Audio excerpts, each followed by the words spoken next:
I remember years ago during a church service, a pastor said something very funny, hilarious. He said one day this lady came up to him and it was like, God told me that you're gonna be my husband. And then he said, God didn't tell me anything. Two different experiences from two spiritual people, or two people who claim to have a relationship with God. But which one was right? You know, one is obviously wrong. You know, someone thought that the girl thought God was talking to her, and the pastor said, if God told you that, he would have surely have told me. But there are many people today who claim that God told them to do this, God told them to do that, and that's to be very seriously investigated. Because there are people who probably tell you that God told them to quit a job, choose that girl, choose that guy for a partner, or to move out, foreclose everything and move out somewhere, sell everything, and do this, do that. And you're like, wow, a lot of people, you are delusional, you are bamboozled, you are a fool, and you know, it could be they are, maybe they're not, you know.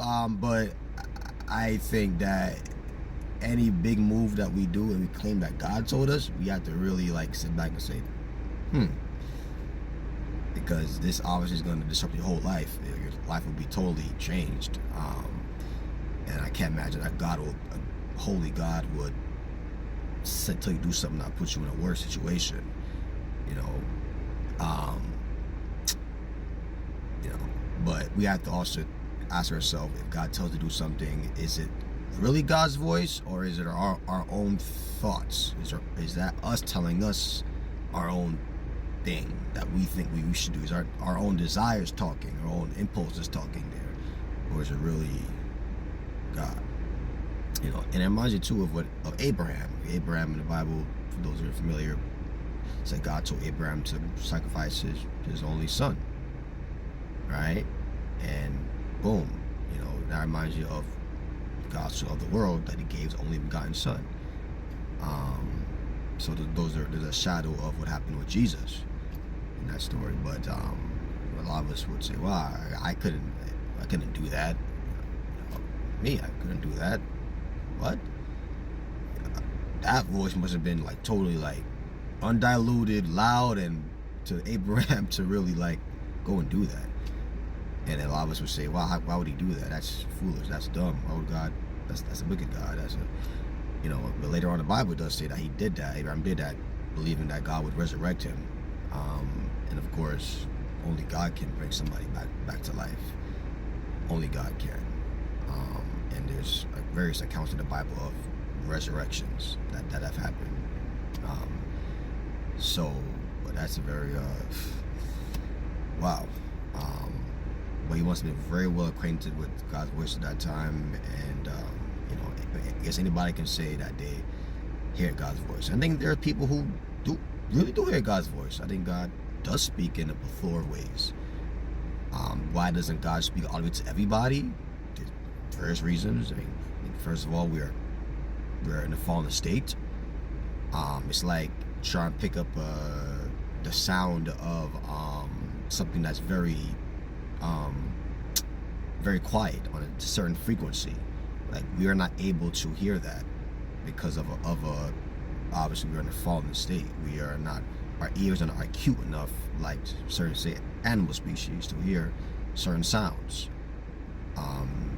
You know, like a radio trying to go through this different station. There's static, then it gets a little more clarity, and now you can now it gets the signal, because there must be some sort of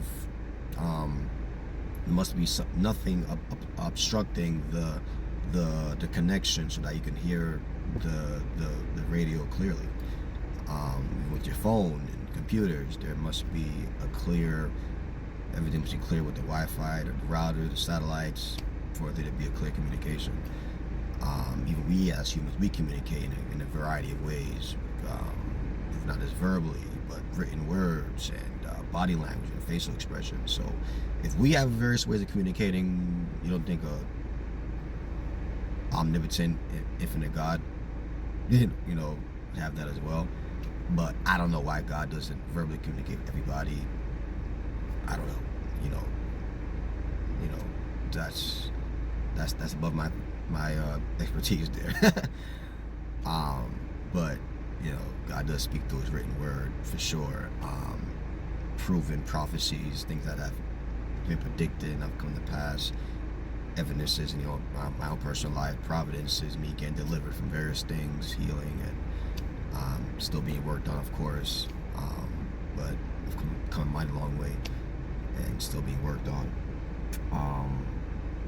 So yeah, we don't hear certain frequencies on certain, because obviously we're lacking the power, we're lacking the strength, we're lacking the genetics or something, or the code in us to do that.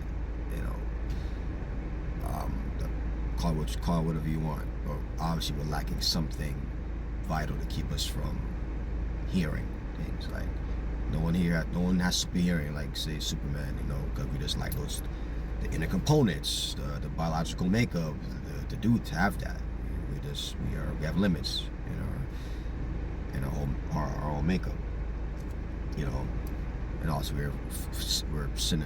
sins have separated us from God. So obviously we're in a fallen, we're in nature, and we're gonna have limits. But yeah, very interesting too that there was a man in the Bible named Gideon that asked for evidence.